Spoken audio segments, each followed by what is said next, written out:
ఓం గం గణపతయే నమః. హరి ఓం. గురవే సర్వలోకానాం భిషజే భవరోగిణాం నిధయే సర్వవిద్యానాం శ్రీ దక్షిణామూర్తయే నమో నమః. జ్ఞానసిద్ధిని వీక్షిస్తున్నటువంటి ప్రేక్షకులందరికీ కూడా మరి ఈ జూన్ మాసము 1వ తేదీ నుండి 30వ తేదీ వరకు కూడా మనకి మేషాది 12 రాశులు అంటే మీనరాశి వరకు కూడా 12 రాశుల్లో గ్రహాల యొక్క సంచార స్థితిగతులను గనక మనం తెలుసుకోగలిగితే ఏ రాశుల వారికి ఏ గ్రహం వలన ఏ శుభాలు కలుగుతాయి, ఏ ఈవెంట్స్ వారిని ఆనందపరుస్తాయి, ఏ రకమైనటువంటి ఇబ్బందులు కలుగుతాయి, మరి ఇబ్బంది కలిగించేటటువంటి గ్రహాలకి తగినటువంటి పరిహారంగా ఏ స్తోత్రము చదివినా, ఏ పూజ చేసుకున్నా, ఏ జపము చేసుకున్నా, ఏ దానము చేసుకున్నా మంచి జరుగుతుందో మనం గనక గమనించుకున్నట్లయితే ముఖ్యంగా ఈ జూన్ మాసంలో సూర్యగ్రహము జూన్ 14వ తేదీ వరకు కూడా వృషభ రాశిలో సంచరిస్తూ, కుజుడు జూన్ 20వ తేదీ వరకు కూడా మేషరాశిలో తన యొక్క స్వక్షేత్రంలో సంచారం చేస్తూ జూన్ 20 తర్వాత వృషభ రాశిలోకి సంచారం, జూన్ 15 తర్వాత సూర్య భగవానుడు మిథున రాశిలోకి సంచారం, బుధుడు జూను 19వ తేదీన దాదాపుగా మనకి మిథున రాశిలో సంచరిస్తూ 19వ తేదీ తర్వాత కర్కాటక రాశిలోకి సంచారం జరుగుతుంది. ఇట్లాగే ముఖ్యంగా మనందరికీ ఆనందింపదగినటువంటి విశేషముగా చెప్పుకోదగినటువంటి గ్రహము ఏదైనా ఉంటే గురుగ్రహము. ఇది చాలా విస్తారమైనటువంటి విశేషవంతమైనటువంటి ఆర్థిక లాభాదుల్ని కలుగజేస్తూ అన్ని విషయాలలో వృద్ధిని కలిగించేటటువంటి ఈ గ్రహము జూన్ 2వ తేదీన అంటే 1వ తేదీ అర్ధరాత్రి నుండి కూడా తన యొక్క ఉచ్చస్థిత రాశి అయినటువంటి మిత్ర రాశి అయినటువంటి కర్కాటక రాశిలోకి సంచరిస్తూ దాదాపుగా ఈ జూన్ మాసం అంతా అదే రాశిలో సంచారం చేస్తూ ఉంటాడు గురుడు.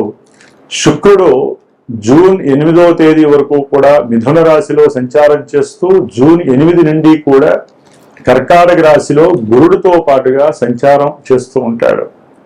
శని భగవానుడు మీనరాశిలోనే బుధ నక్షత్రమైనటువంటి రేవతి నక్షత్రంలో సంచరిస్తూ, రాహువు సొంత నక్షత్రంలో ఉంటూ కుంభరాశిలో, అట్లాగే కేతువు సింహరాశిలో సొంత నక్షత్రంలో సంచరిస్తూ, మరి చంద్రుడు దాదాపుగా 2.5 రోజులకి కూడా ఒక్కొక్క రాశిని కూడా సంచరిస్తూ అన్ని గ్రహాలతో తన యొక్క సంచారాన్ని కలగజేస్తూ ఎన్నో రకాలైనటువంటి విశేష ఫలితాలని మరి ఈ మేషాది 12 రాశులైనటువంటి మీనరాశి పర్యంతము కూడా విశేషమైనటువంటి శుభ ఫలితాలను అందజేస్తూ కొన్ని ఇబ్బందులని కలగజేస్తూ ఉండేటటువంటి అవకాశాలు ఉన్నాయి. ఏదేమైనప్పటికీ కూడా ఈ యొక్క జన్మజాతక పరిహారాలు మాత్రమే వారికి తగినటువంటి సరైనటువంటి ఈవెంట్స్కి సరైనటువంటి ఫలితాలని ప్రోత్సాహకరంగా ఇస్తాయి అనటంలో సందేహము లేదు.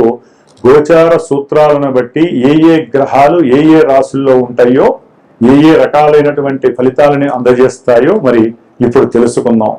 వృశ్చిక రాశి వారికి జూన్ మాసములో గ్రహ గోచార స్థితిగతులను కనుక మనం గమనించినట్లయితే వీరికి ఈ నెల ప్రారంభం నుంచి కూడా కర్కాటక రాశి ఉచ్చస్థాన స్థితిలోకి ద్వితీయ పంచమాధిపతి అయినటువంటి గురువు యొక్క స్థానచరణము అత్యంత విశేషమైనటువంటి కీలక పాత్ర పోషింపబడుతోంది. చక్కటి ధన ఆదాయము పెరగబోతోంది, లక్ష్మీ కటాక్షం కలగబోతోంది. మరి కోణస్థానాధిపతి అయినటువంటి గురుడు మళ్ళీ కోణస్థానంలో ఉండటము, భాగ్యస్థానంలో ఉండటం చక్కటి సంతాన యోగ లాభాన్ని, ధనలాభ యోగాదుల్ని, అనుకున్న కార్యాలకి లాభసిద్ధి కలగచేయటం, ప్రయాణాల యందు విశేషమైనటువంటి సౌఖ్యము కలగటము, ప్రయాణాలలో నూతన వ్యక్తుల పరిచయం ద్వారా చక్కటి లక్ష్మీ కటాక్షం కలగటానికి వ్యాపారంలో వీరు వృద్ధి, కొత్త ఆలోచనలు, వారి యొక్క పరిచయం ద్వారా వీరు చేసేటటువంటి వ్యాపారాలు ఏ విధంగా డెవలప్ చేసుకోవాలి, ధనాన్ని ఏ విధంగా సంపాదించాలి, ఇలాంటి ఆలోచనలు వృశ్చిక రాశి వారికి గురువు యొక్క దృష్టి వీరి యొక్క రాశి మీద పడటం చాలా విశేషము. దానికి మించి లక్ష్మీకారకుడైనటువంటి శుక్రుడు కూడా జూన్ 8వ తారీఖున గురు మహానుభావుడితో కలవటం ఇంకా విశేషప్రదం. కోణస్థానము అంటే లక్ష్మీ స్థానమైనటువంటి కోణస్థానంలో గురు శుక్రుడు కలిసి ఉండటం అంటే అది ఈ నెలలో వీరికి వృశ్చిక రాశి వారికి బ్రహ్మాండమైనటువంటి యోగకాలంగా చెప్పుకోవాలి. అట్లాగే సిబ్లింగ్స్, వీరి యొక్క సోదర సోదరీమణులకి వీరు ఏదైనా సహకారం అందించేటటువంటి పరిస్థితి కూడా కలుగుతోంది. ధన సహకారం కావచ్చు, మాట సహకారం, లేకపోతే వారు ఏదన్నా పని చేస్తూ వారికి ఆలోచన తట్టనప్పుడు వీరికి ఉన్నటువంటి ఆలోచన బలం పెరుగుతుంది. ఇప్పుడు ఏ పని చేయాలి, ఏ విధంగా ముందుకు నడిపించాలనే ఆలోచన భావం పెరిగేసరికి వీరి యొక్క శక్తిని వారికి సహాయ సహకారాలుగా మాట సహకారం అందించే అవకాశం. అట్లాగే సంతానపరమైనటువంటి సౌఖ్యము కలగటానికి ఎక్కువ అవకాశాలు ఉన్నాయి.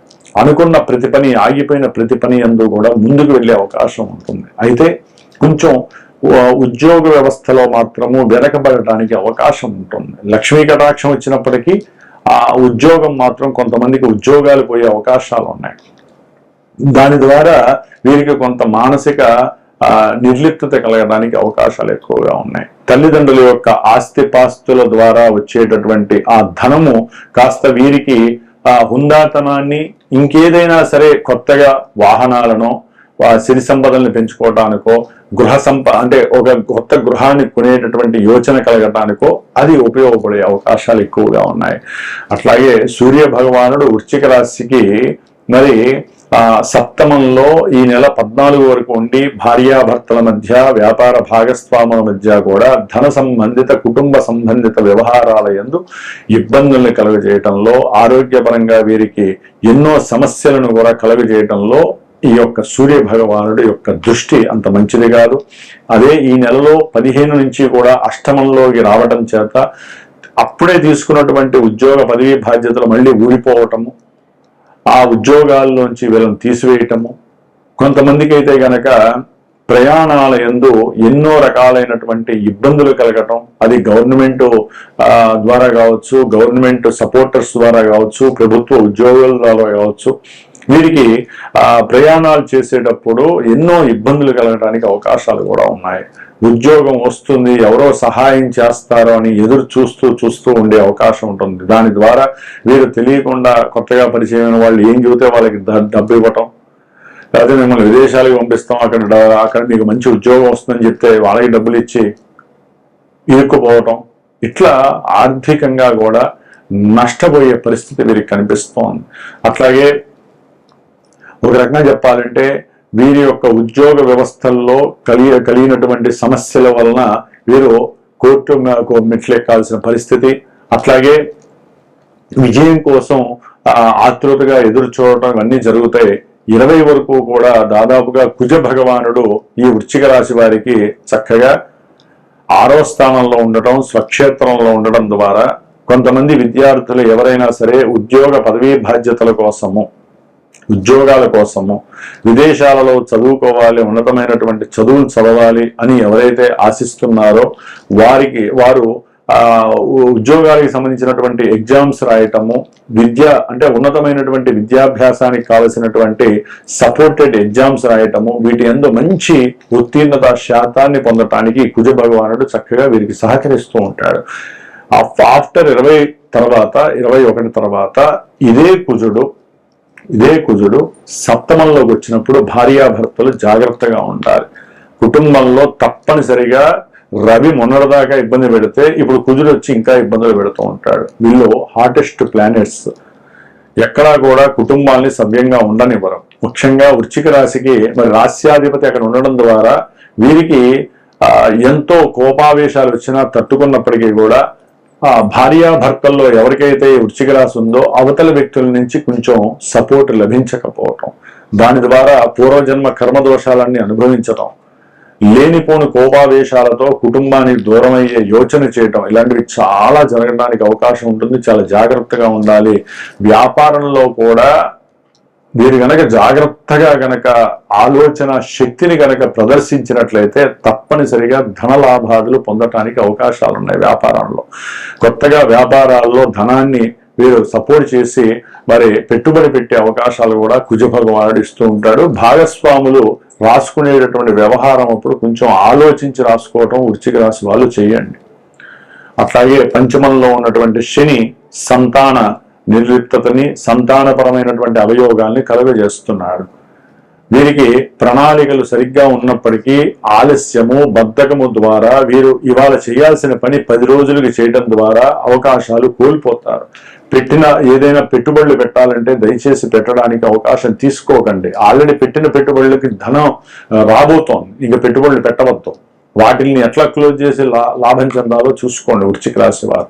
చతుర్థంలో ఉన్నటువంటి రాహువు విద్యార్థులకి కాస్త ఇబ్బందులను కలుగజేస్తూ, తల్లి యొక్క ఆరోగ్యం ఇబ్బందులు పెడుతూ, అట్లాగే ప్రయాణాల యందు కాస్త ఇబ్బందులు సంకటాలను కలుగజేస్తూ ఉండే స్థానంలో రాహు ఉండటం, దశమంలో ఉన్నటువంటి కేతువు ఉద్యోగ వ్యవస్థలో తప్పకుండా ఇబ్బందులను కలుగజేస్తున్నాడు. ఆయన సూర్యబలం లేనప్పుడు కుజుడు కూడా కేతువు కూడా ఏమీ చేయలేడు. దాని తోడు కుజుడు కూడా ఈ కేతువును చూడడం వలన ఉద్యోగం వదిలేసి కొంతమంది వ్యాపారం వైపు వెళ్దామా అని ఆలోచన చేస్తూ ఉంటారు, ఎవరో సలహా ఇస్తూ ఉంటారు. ఈ విధంగా ఎన్నో రకాలైనటువంటి చిత్ర విచిత్రమైనటువంటి కదలికలు వృశ్చిక రాశి వారికి కలుగుతూ ఉంటాయి. ఒక పక్క చూస్తే బుధుడు కూడా శుక్రుడితో గురుడితో కలుస్తున్నాడు భాగ్యంలో.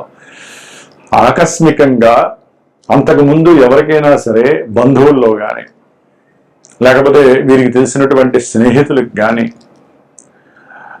ఉద్యోగాల నుంచి రావాల్సినటువంటి ధనం ఏదైనా ఉంటే అవన్నీ కూడా కలుస్తున్నాయి. అంటే బుధుడు, గురుడు, శుక్రుడు 3 శుభగ్రహాలుగా భాగ్యస్థానంలో వీరికి ఆర్థికంగా కీర్తి ప్రతిష్టల్ని సంపాదిస్తూ విదేశాలకి వెళ్ళే అవకాశాలను ఇస్తూ, విదేశాలలో ఒకవేళ వీరికి లింకులుగా ఉన్నట్లయితే కనుక లింకులు ఎక్కడైనా ఉన్నట్లయితే వారి ద్వారా కూడా ధనాదాయము సపోర్టివ్ గా లభించే అవకాశం ఉంటుంది.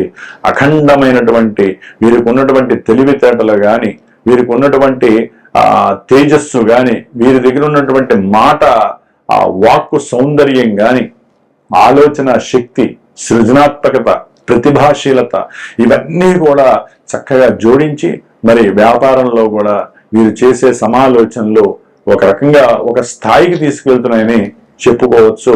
కాబట్టి ఈ యొక్క వృశ్చిక రాశి వారికి ఈ యొక్క బలాబలాలను బట్టి చూసినట్లయితే కనుక ఎంత యోగకాలంగా ఉన్నప్పటికీ వీరు జన్మజాతకంలో గనక సరిగ్గా దశలు అంతర్దశలు ఆపరేట్ కాకపోతే వివాహ వ్యవస్థలో ఇబ్బందులు వస్తాయి. సంతానపరంగా వారు కొన్ని వ్యసనాలు, చదువుకునే విద్యార్థులు వ్యసనాలు పారవటం, అట్లాగే ప్రయాణాల యందు సమస్యలు కలగటం, ఏ పని చేద్దామన్న ఆలస్యం కావటం, 1కి 2 సార్లు చేసి పెట్టుబడులు పెట్టినా వాటిల్లో పూర్తిగా నష్టం కలగటము, తీసుకున్నటువంటి అప్పులు వీరికి మెడకి ఉచ్చుగా కలగటం. ఎందుకంటే వృశ్చిక రాశి వారికి గ్రహాలు 3 ఉన్నాయి కదా భాగ్యంలో, అందరికీ యోగం కలుగుతుంది అనుకోవడం అవివేకం. ఎవరి జాతకం వారిని సూచిస్తుంది. ప్రతి ఒక్కరు పుట్టినప్పుడు వారికి ఒక లగ్నము ఆపాదింపబడుతుంది. లగ్నాతో నడుస్తున్నటువంటి దశలు అంతర్దశలు అసలు ఇప్పుడు ఎక్కడున్నాయి, వారి జాతకంలో ఎక్కడున్నాయి, ఇబ్బందులు ఉన్నాయా? ఇందాక చెప్పినటువంటి గురుడు ఉచ్చస్థితికి వస్తే జాతకంలో గనక ఆయన గనక ఏదైనా దోషిగా ఉన్నట్లయితే వీరికి తల్లి గారి యొక్క ఆరోగ్యం ఇబ్బంది పెడుతుంది, తండ్రి గారి యొక్క చరసరాస్తులు వీరికి రావు, స్థిర చరాస్తులు వీరికి రావు, ధనపరంగా ఇబ్బందులు ఎదురే అవకాశం. ఇట్లా జాతకాన్ని దీన్ని రెండింటిని కమిట్ చేస్తూ వీరికి సరైనటువంటి అవగాహన ఇచ్చేటటువంటి వాడే గురువు. కాబట్టి సరైనటువంటి గురువుని ఎంచుకొని వివాహ వ్యవస్థలో కానీ, ఆర్థిక వ్యవస్థలో కానీ, వ్యాపార విషయంలో కానీ, ధన విషయంలో కానీ, సంతాన విషయంలో కానీ మనిషికి ఏదైతే శుభకరమైనటువంటి ఈవెంట్స్ ఉన్నాయో, లేకపోతే ఏదైతే మనిషి కోరుకుంటాడో అవి ఫలించట్లేదో తప్పనిసరిగా అప్పుడు ఒక గురువుని ఎంచుకొని ఆ గురువు ద్వారా వారి జాతకంలో ఏం జరుగుతుందో తెలుసుకొని దాని తగ్గ పరిష్కారాలు కనుక ఆచరించినట్లయితే శుభయోగ కాలంగా మనం చెప్పుకోవచ్చు. కాబట్టి ధర్మో రక్షత రక్షిత, ధర్మాన్ని మనం రక్షిస్తే అది మనల్ని ఎప్పటికీ రక్షిస్తూనే ఉంటుంది. సర్వే జనాః సుఖినో భవంతు.